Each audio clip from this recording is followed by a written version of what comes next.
right, this is the Charlotte Business Podcast booth, broadcasting live from the Entrepreneur Connect networking event right here in the heart of Uptown Charlotte. The Charlotte Business Podcast booth you can check out wherever you get your podcasts, also on YouTube, presented by QC Amplified, and joined by Mr. Javis. Javis. Yes, sir. Javis, what you doing here, man? Man, I'm here just connecting. I've been exploring this entrepreneurship thing for the last 5 years, and now I'm learning the power in getting out in the open, man. I tend to be an introvert, man, was kind of building on my own. And obviously, I got family and friends, but now I'm learning how to get around like-minded people. It's a game changer. Yes, sir. Is it?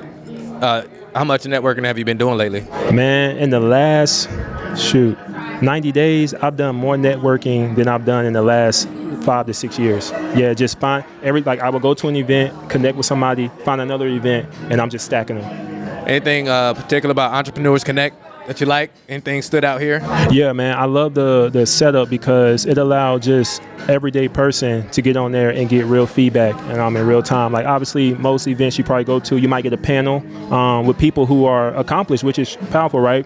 But to be in a room with people who are in similar levels and to give you that feedback in a way that relatable, I thought that was pretty big. And I think they left with some really good feedback. Yeah, that's cool. Yes, sir. That's cool. So talk about what you do. Yeah, man. So my background is in social science, particularly psychology. I am a certified DISC practitioner. Basically, most people know it as a personality test. Man, Was it? Yeah. Influence. And now it's all, man, the acronym switches like every day. But you got driving, influence, conscientious, and steady. But it's different words, but all the same thing. Yes, sir. So you study psychology? Yeah, man, that's my world, man. Right now I'm looking at just a simple concept, psychology and performance. So basically, my background is also in warehouse management.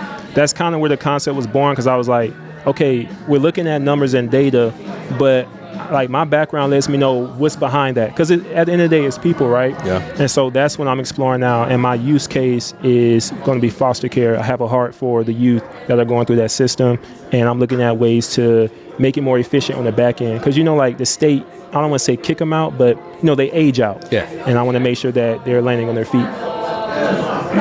How does that work? Like, what you doing and the fosters? No, great question. All right, so I did my research, and I found that about 15 to 20,000 youth are aging out annually, right? About 45. And that is in the state? Yeah, just like in America. Okay. Right? And so I'm finding that a significant percentage of the youth are not landing on their feet in terms of, because the goal is reunification, meaning to go back with their family, or the next best option is adoption, meaning they find another loving family to take care of them. The last option you want is for them to age out. And even, I look back decades, man, because I just want to see the trends.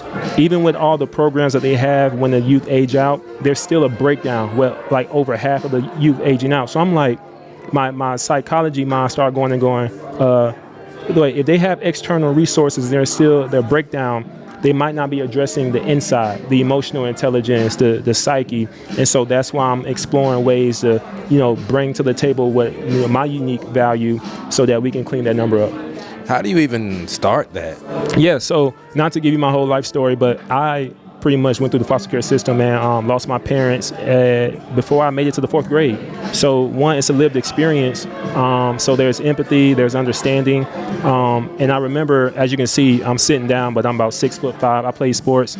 I was in Europe one day, the Philippines, and we went to an orphanage because it was a mission trip.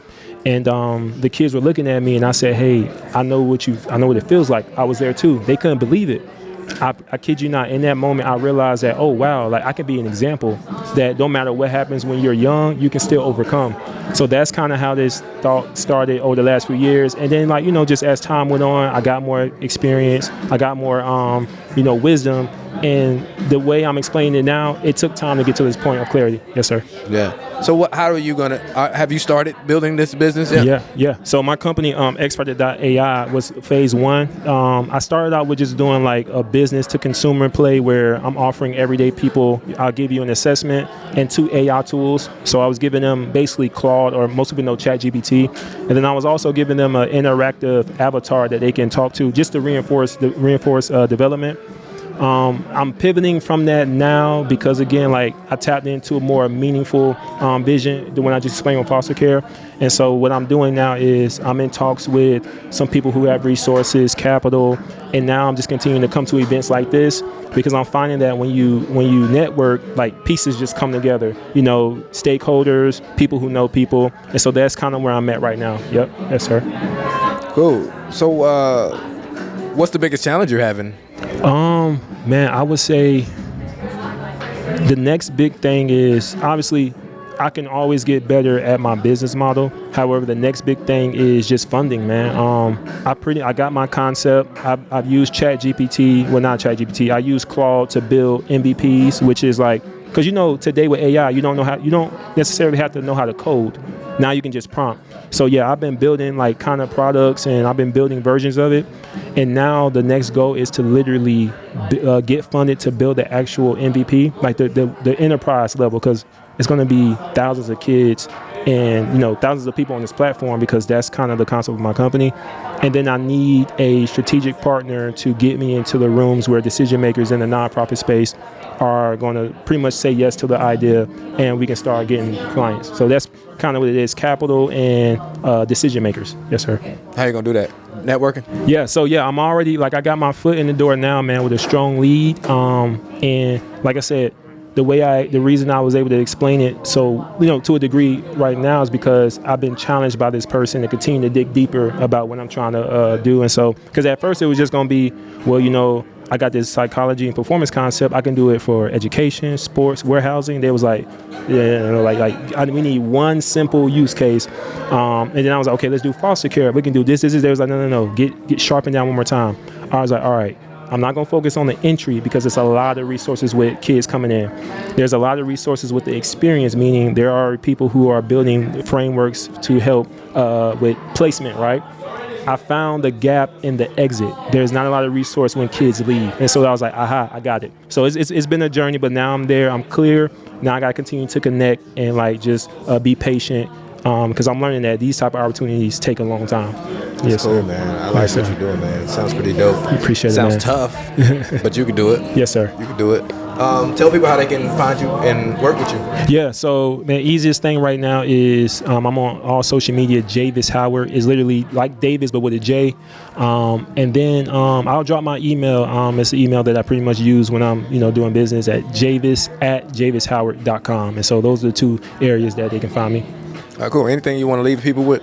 Man, I would say, you know, you heard my story. I would say do not discount the rough times in your life. You know, I believe that when we talk about experience when you are going to interview for a role and you talk about what you've done.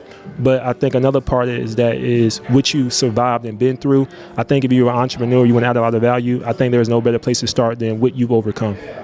Cool, man. Yes, sir. Hey, man, I appreciate you. Yes, sir. I appreciate you, man. Yes, sir. Looking forward to doing business with you. Thank you. Yes, sir. Good job. Yes, sir.